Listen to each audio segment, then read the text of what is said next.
Okay, Cheryl, I would just be setting this up for you. I just used an online service to start recording.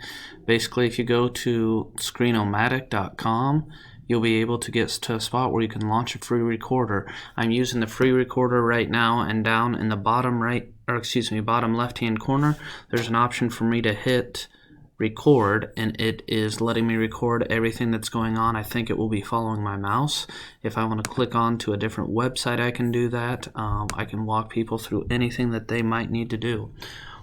I can click on things and they can go ahead and see where things are at. I can go as fast or slow as I need to. So again, if I want to go to Portal, I can show them this ANA account. I can talk them through everything, even while I'm hovering over things. I don't have to click right away. I can just have that discussion with everything. Once I'm finished, it's going to give me an option to go ahead and upload things to YouTube. My hope is that we can go ahead and upload it to YouTube, use your YouTube account, and we can have videos that basically only the person that you're wanting to see can see those videos, and we can go from there.